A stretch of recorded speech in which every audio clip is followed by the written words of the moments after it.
ما تيجي نشوف ازاي البرازيل كانت مسببه لنا مشاكل دفاعيه، وكانت بتروح بهجمات علينا خصوصا في الشوط الاول، راحت بهجمات كتير من المساحات، وازاي عرفت تخلق مساحات اصلا.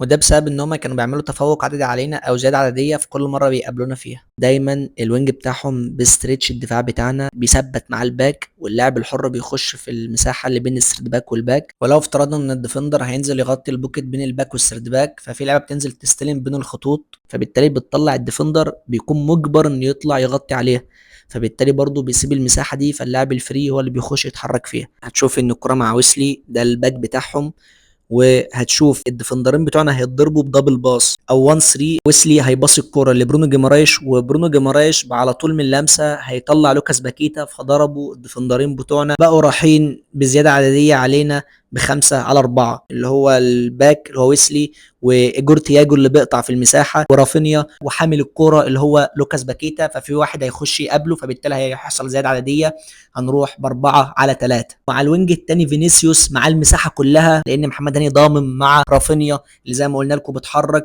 في المساحه الحره بين الباك والسرد باك. فمحمد هاني اضطر عشان الديفندرين طلعوا بره اللعبه، وفي سرد باك حمدي فتحي كان طلع يقابل حامل الكوره اللي هو لوكاس باكيتا، فمحمد هاني ضم مع رافينيا، فاتخلق مساحه كبيره قوي لفينيسيوس. دايما بيعتمدوا على خلق تفوق عددي في المساحه دي كلها، او حتى لما الكوره جت لويسلي كان ممكن يعمل عرضيه بره لفينيسيوس، كانت هتبقى افضل من العرضه اللي عملها. هتشوف هنا حالة تالتة نفس الفكرة اللي احنا اتكلمنا عليها، ان فينيسيوس فتح عرض الملعب فمثبت محمد هاني، ورافينيا هو اللي بيتحرك في المساحة الفاضية او الجاب الكبير بين الباك والسرد باك. بكل بساطة الباص طلع لرافينيا في المساحة، وهيثم حسن متأخر، فبالتالي رافينيا دخل.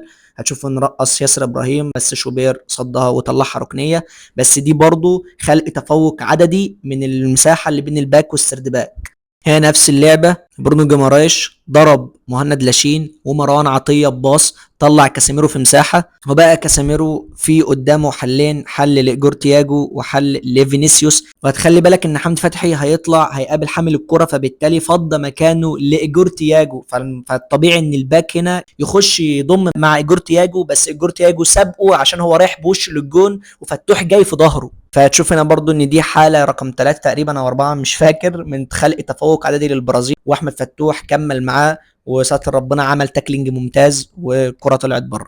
وهي نفس الفكره ان هم بيخلقوا تفوق عددي او لاعب حر بيتحرك في المساحه اللي ما بين الباك والسرد باك، بس هنا ياسر ابراهيم نزل مع الباك، فبالتالي اللاعب الحر هيتحرك في الجاب اللي اتخلق بين السرد باكين، والكره اتلعبت له بثرو ممتاز او بعرضيه، المهم ان هي اتلعبت له اتلخبطت في رجله، راحت لرافينيا، دخل 1-على-1 لم وتقدم.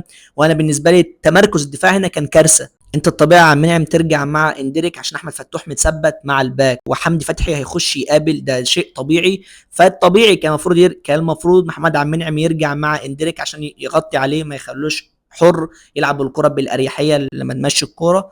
هتشوف ان اندريك لعب الكره باريحيه، حتى لو كانت فاتت من اندريك هترجع للاعب اللي وراه، فكان طبيعي عبد المنعم ياخد خطوتين زياده من بدري يغطي على اندريك، ومروان عطيه يرجع يغطي مع اللاعب اللي على الدايره نص ملعب بتاعه. هي نفس النظام، البرازيل مطبقه الضغط العالي على منتخب مصر، ومنتخب مصر بيحاول يبيلد اب بالكره من تحت. لوكاس باكيتا اول ما قطع الكره في فينيسيوس فاضي على ال 18، لان ياسر ابراهيم ما هوش عارف يطلع ولا يسيب المساحه عشان ايجور تياجو بيتحرك فيها، فالكره اتلعبت لفينيسيوس، قام لعبها تاني لايجور تياجو، قامت راحه لوكاس باكيتا اللي هو اللي بدا الهجمه اصلا، والهجمه ما كملتش عشان لوكاس باكيتا تقريبا كان عايز بيلان، وقع. فدي برضو كانت هجمه نتيجه للتمركزات الضايعه، بسبب ان رافينيا دايما كان بيسحب مهند لاشين مع خارج التمركز بتاعه، فبيفضي مساحه للاعب الحر، فاللاعب الحر بيجي يتمركز بين الخطوط زي ما انتم شايفين في الهجمه دي. ودي حاله جديده برضو بسبب التمركزات الضيعه، وبالاخص من ياسر ابراهيم طالع يعمل عمليه الضغط على حامل الكره لحد نص الملعب. طب هل انت ديفندر؟ لا. هل انت مثلا وينج وداخل بتعمل ارتداد دفاعي؟ لا، انت سيرد باك اللي امتلك لحد نص الملعب. وهتشوف هنا ان مهند لاشين نازل لحد نص الملعب بره اللعبه مع رافينيا، اللي زي ما انا قلت لكم اول الفيديو ان دايما او اغلبيه الحالات هتلاقي رافينيا بيسحب مهند لاشين خارج المكان بتاعه عشان يعمل فيه زياده على ديفندر واحد، لان الديفندر التاني مشغول انه يقفل مسار التمرير للاعب تاني، فبالتالي الديفندر المعاون ليه بره اللعبه، فما فيش ديفندر يغطي المساحه اللي اتخلقت بين السرد باك والباك. وهتشوف برضو ان فينيسيوس كان الى حد ما شادد او ساحب مع محمد هاني على الطرف، فبالتالي خلق مساحه بين السرد باك اللي كان موجود اللي هو حمدي فتحي والباك اللي اتمركز فيها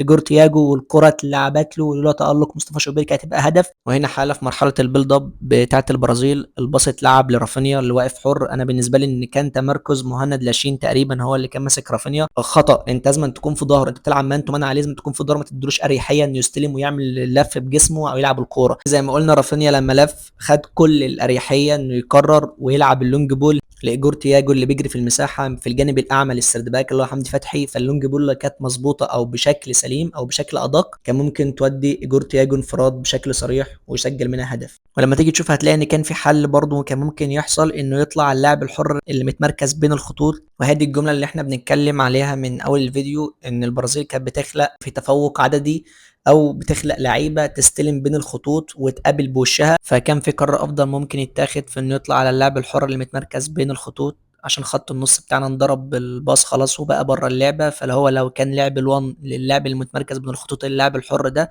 وهو قطع في المساحه خد التو، كان ممكن يودي انفراد. وهنا برضو لو كان في لعبه بتجيد اللعب بين الخطوط احسن من رافينيا كان ممكن النتيجه تخلص بسكور عادي، لان في بعض القرارات كانت محتاجه لعيبه تعرف تتصرف بين الخطوط في مساحات ضيقه، كانت تشكل منها خطوره او تتسجل اجوان. رافينيا بيجيد المساحه ان هو يهاجم المساحه عكس اللعب بين الخطوط.